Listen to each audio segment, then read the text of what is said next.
Hello বন্ধুরা, welcome back to anime unlocked. আজ আমরা এক্সপ্লেন করব সামার টাইম রেন্ডারিং এর দ্বিতীয় পর্বটি। যদি এখনো প্রথম পর্বটি না দেখে থাকেন তাহলে উপরে থাকা কার্ডে ক্লিক করে তা দেখে নিতে পারেন। তো চলুন আর দেরি না করে শুরু করা যাক এই রহস্যময় পর্বটি, যার নাম শ্যাডো। গত পর্বের শেষে মিও আর শিনপে হিতোশ্রাইনে শ্যাডোদের সম্পর্কে জানার জন্য গিয়ে একটি গুলির শব্দ পায়, যা অনুসরণ করে তারা সেই মহিলাকে গুলিবিদ্ধ অবস্থায় দেখতে পায় যে শিনপেকে চর মেরেছিল। তারা সাহায্য করার চেষ্টা করলে মিওর মতো দেখতেই একটি মেয়ে এসে তাদের তিনজনকেই গুলি করে হত্যা করে। তারপর শিনপে নিজেকে সেই বোটে পায় যেটা দিয়ে সে দ্বীপে এসেছিল।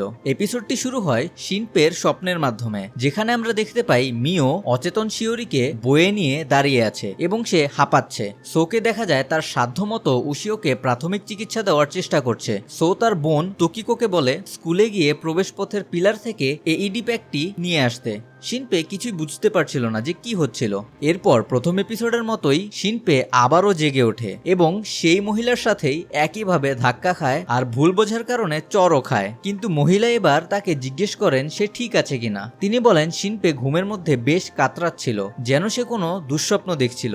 শিনপে তার দিকে তাকিয়ে মনে করে দেখে যে এ তো সেই মহিলা যাকে নকল মিও হত্যা করেছিল। শিনপে তাকে জিজ্ঞেস করে তাকে কি আগে কখনো হ্যান্ডগান দিয়ে গুলি করা হয়েছে।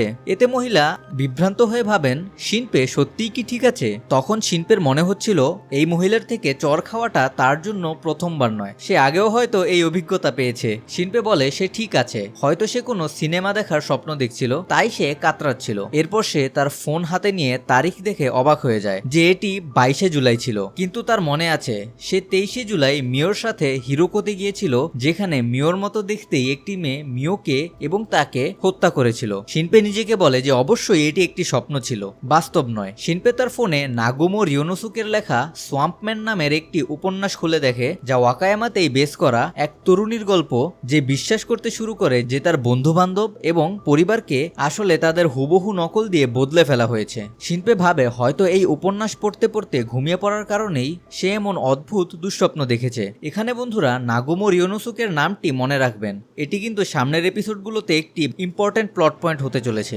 আইল্যান্ডে পা রেখেই শিনপে নিজেকে শান্ত করার চেষ্টা করে, কারণ এমন মুহূর্তে পুরো পরিস্থিতি বোঝা প্রয়োজন। প্রথম পর্বের মতোই শিনপে বলে সে 2 বছর পর আইল্যান্ডে ফিরে এসেছে তার শৈশবের বান্ধবী উশিওর ফিউনারেলে। তবুও তার মনে হচ্ছে যেন এই ঘটনাটি গতকালই ঘটেছে। তারপর মিও ফার্স্ট এপিসোডের মতোই শিনপেকে রিসিভ করতে আসে। সে যখন আসতে থাকে শিনপে ভাবে এটি কি ডেজাভু। যারা না জানেন, ডেজাভু হলো সেই অনুভূতি যেখানে মনে হয় আপনি কিছু একটা আগে থেকে অভিজ্ঞতা করেছেন, যদিও আপনি জানেন যে আসলে তা হয়নি। যাই হোক, মিও এখানে সাইকেল থামাতে না পেরে পানিতে পড়ে যায় প্রথম পর্বের মতোই।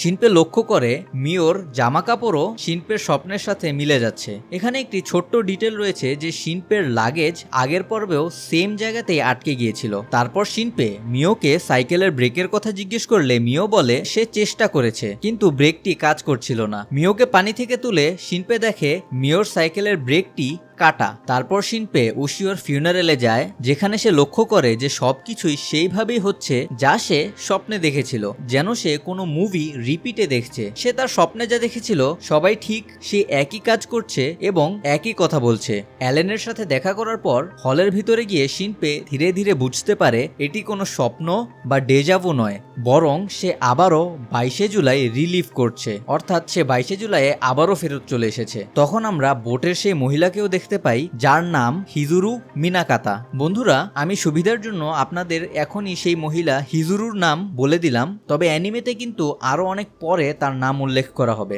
যাই হোক, শিনপে বলে তার মাথা ফেটে যাচ্ছে এবং তার চোখ বারবার ঝাপসা হয়ে যাচ্ছে। তারপর তার মনে পড়ে সো তাকে বলেছিল যে উশিওর ময়নাতদন্তের সময় তার গলায় শ্বাসরোধের দাগ পাওয়া গিয়েছিল। তারপর যখন সে ফুল রাখে, সে কিছু মহিলাকে উশিওর ময়নাতদন্ত নিয়ে কথা বলতে শুনে এবং আমরা আবারও গত পর্বের মতোই একটি ফ্ল্যাশ দেখতে পাই। শিনপে ফ্ল্যাশের ডিরেকশনের দিকে তাকিয়ে দেখে যে সেখানে শিওরি ও তার পরিবার দাঁড়িয়ে আছে। শিনপে ভাবে যে যদি ঘটনাগুলো ঘটনাগুলো আগের মতোই ঘটতে থাকে তাহলে তো আগামীকালই শিওরি ও তার ফ্যামিলি নিখোঁজ হয়ে যাবে। শিনপে আগের পর্বের ঘটনাগুলো চিন্তা করতে থাকে যে এভাবেই চললে মিও, শিনপে এবং হিজুরো আগামীকালই মারা যাবে। আর সে বিশ্বাস করতে শুরু করে যে শ্যাডোর আসলেই অস্তিত্ব রয়েছে।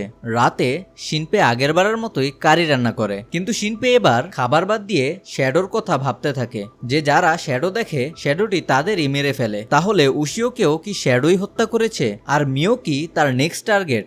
অ্যালেন লক্ষ্য করে শিনপে খাবার খাচ্ছে না। সে শিনপেকে ডাকলে শিনপে কিছুটা খোলা বাতাস নিতে বাইরে যায়। সে সকালের কথা ভাবতে থাকে যে মিওর সাইকেলের ব্রেকটি নষ্ট ছিল, কিন্তু দেখে মনে হচ্ছিল কেউ তা কেটে দিয়েছে। তাহলে কি কেউ মিওকে হত্যা করতে ইচ্ছে করেই সাইকেলের ব্রেকটি কেটেছিল?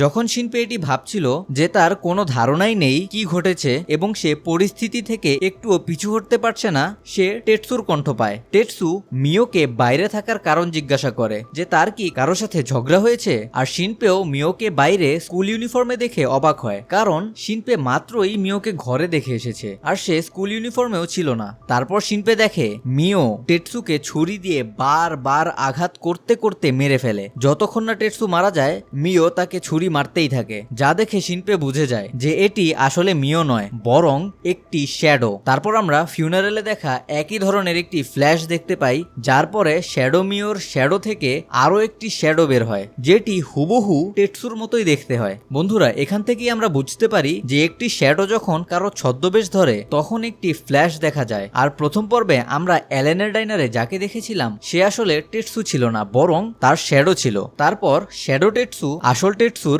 মৃতদেহ স্পর্শ করলে আরো একটি ফ্ল্যাশ তৈরি হয় আর আসল টেটসুর শরীর শূন্যে মিলিয়ে যায়। তারপর শ্যাডো মিও শ্যাডো টেটসুকে বলে যে এখন থেকে তুমি হলে টোটসুমুরা টেটসু, একজন পুলিশ অফিসার। শ্যাডো টেটসু বলে যে সে টোটসুমুরা টেটসু, 34 বছর বয়স, কোনো গার্লফ্রেন্ড বা ভবিষ্যতের কোনো দিশা নেই। এখানে আসল টেটসুর একটু পার্সোনাল ইনসাল্ট হয়ে গেল। যাই হোক, শ্যাডো টেটসু শুধু আসল টেটসুর শরীরই নয় বরং তার মেমোরি, তার পার্সোনালিটি সবকিছুই নকল করে নিয়েছিল। তারপর শ্যাডো মিও শ্যাডো টেটসুর গান চাইলে শ্যাডো টেটসু বলে যে শ্যাডো মিও এখনো আসল মিওকে কেন মারেনি, যার জবাবে সে বলে তার সকালের প্রচেষ্টা ব্যর্থ ছিল আর সে যদি আসল মিওকে হসপিটালে পাঠাতে পারে তাহলে তার কাজ সহজ হবে। বন্ধুরা, এখান থেকে আমার ধারণা যে মিওর সাইকেলের ব্রেক যে কাটা ছিল তা শ্যাডো মিওই কেটেছিল যাতে মিও অ্যাক্সিডেন্ট করে মারা যায়। যাই হোক, শ্যাডো মিওর কথা শুনে শ্যাডো টেটসু গানটি তাকে দিয়ে দেয় এবং বলে যে এখনই ঘরে ঢুকে সবাইকেই মেরে দাও। শ্যাডো মিও বলে যে এটি আমেরিকা নয়, এখন রাতে গুলির আওয়াজ অনেক দূর পর্যন্ত যাবে, তাই আজ তারা শুধু পর্যবেক্ষণই করবে। তখনই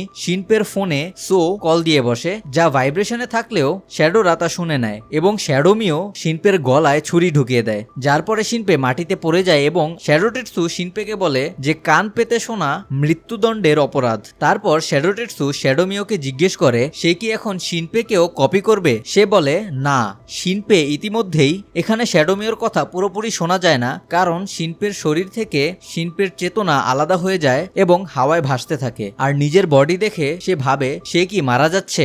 এরপরই তাকে অন্যত্র যখন টেলিপোর্ট করে নিয়ে যাওয়া হচ্ছিল সে উশিওর কণ্ঠ শুনতে পায় যে শিনপেকে সাবধানে থাকতে বলছিল। শিনপে কিছু বুঝতে না পারায় উশিওর স্পিরিট এসে শিনপেকে পেছন থেকে জড়িয়ে ধরে আর বলে যে মিওকে রক্ষা করো। তারপর সে আবারও 22শে জুলাইয়ের সকালে ফেরত চলে যায়, কিন্তু সে এবার হিজুরুর চট থেকে বেঁচে যায় কারণ সে বোট থেকে নামার পরের সময়ে ফেরত এসেছে। সে তখন ভাবতে থাকে সে কি মাত্রই মারা গেল আর সে এখানে কিভাবে আসলো। তখনই মিও সাইকেল নিয়ে আসতে থাকে আর আমরা তার সাইকেলের ব্রেকটি ভাঙতে দেখি। মিও এখনই সাইকেল থেকে পানিতে পড়ে যাবে আর তার সাথে উশিওর ভয়েস যে শিনপেকে মাত্রই বলল মিওকে রক্ষা করতে শিনপের মনে পড়ে যায় আর সে মিওর সাইকেলের সামনে দাঁড়িয়ে যায় এবং মিওকে তো বাঁচিয়ে ফেলে, কিন্তু সাইকেলের ধাক্কায় নিজেই পানিতে পড়ে যায়। মিও তাকে বাঁচাতে পানিতে ঝাঁপ দেয় কারণ শিনপে নিজেই কিন্তু সাঁতার জানে না। মিও তাকে বাঁচালে সে উল্টো মিওকে জিজ্ঞেস করে যে মিও ঠিক আছে কিনা। অন্যদিকে হিজুরু একটি গাছে উল্টো ঝুলে নিজের ভয়েস রেকর্ড করছে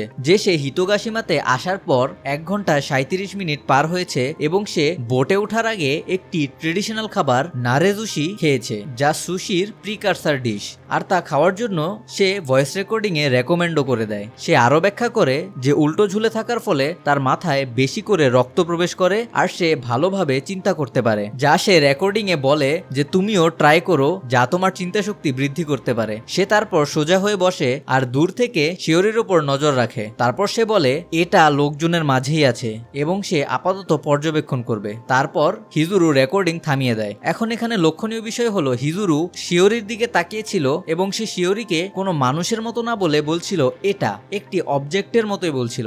যাই হোক, সন্ধ্যায় শিনপে টেটসুকে কল করে এবং শপিং ডিস্ট্রিক্টে একজন বার কাস্টমার মারামারি করছে বলে মিথ্যা একটি খবর দেয়। তারপর রাতের খাবার শেষ করে শিনপে উশিওর ছবির সামনে বসে উশিওকে জিজ্ঞেস করে যে সে যে ভুল রিপোর্ট করলো তা কি সে ঠিক করেছে। এরপর সে আরো বলে যে টেটসুকে ভুল রিপোর্ট দেওয়াতে হয়তো টেটসু এখানে আসবে না এবং সে যদি প্রাণে বেঁচে যায় তাহলে টেটসুকে প্রাণে বাঁচানোর জন্য শিনপে টেটসুর লেকচার নিতেও কোনো আপত্তি করবে না। তারপর শিনপে সোকে আগামীকাল কথা বলবে বলে মেসেজ করে দেয় এবং তার ফোনের সকল অপ্রয়োজনীয় অ্যাপ, ফটোস আর ভিডিও ডিলিট করে দেয়। তারপর তার ফোন ভালো মতো চার্জ করে একটি এক্সটার্নাল ব্যাটারি সহ মেইন দরজার বাইরে ভিডিও অন করে রেখে দেয় আর ভেতরে এসে বলে তার এখন শুধু অপেক্ষা করতে হবে আর যে কোনো কারণেই হোক আজ রাতে সে বাইরে যেতে পারবে না। শিনপে আয়নার সামনে দাঁড়িয়ে ভাবে যে এবার 22শে জুলাই সে মারা যাবে না, কারণ অলরেডি সে 23শে জুলাই এবং 22শে জুলাই দুইবার মারা গিয়েছিল। তারপর আয়নায় সে দেখে তার ডান চোখের রং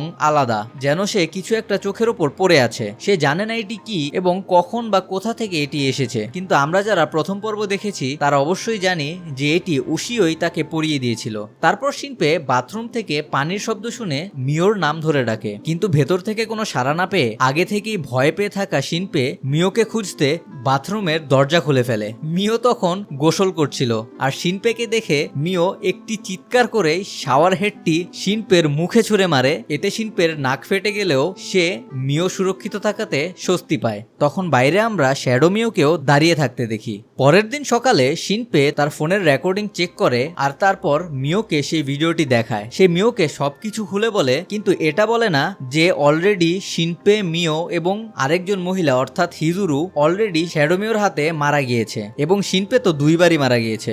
মিও জিজ্ঞেস করে যে এটি কি মিওই? জবাবে শিনপে বলে যে না, এটি তুমি না, কারণ যখন এই ভিডিওটি করা হচ্ছিল তুমি তখন গোসল করছিলে আর এটি একটি শ্যাডো। শিনপে আরো বলে যে এটি মিওকে মারতে এসেছে আর উশিও তার মৃত্যুর 3 দিন আগেও তো নিজের শ্যাডো দেখেছিল। মিও জিজ্ঞেস করে যে এই কথাটি কি উশিও তাকে বলেছে? শিনপে সত্যিটা তখন বলে না যে মিওই তো শিনপেকে বলেছিল শ্যাডো মিওর হাতে মারা যাওয়ার আগে, বরং সে বলে যে আজ মিওর শ্যাডো দেখা গিয়েছে, তাহলে হয়তো উশিওর সাথেও এই একই ঘটনা ঘটেছে। মিও শিনপেকে বলে যে সে নিজেই উশিওর সাথে উশিওর শ্যাডো দেখেছিল, যা আমরা প্রথম পর্বেও তার কাছ থেকে শুনেছিলাম, আর হয়তো উশিওর হত্যা কোনো শ্যাডোই করেছে। আর এই কথা দিয়েই এপিসোড নাম্বার 2 এখানেই শেষ হয়ে যায়।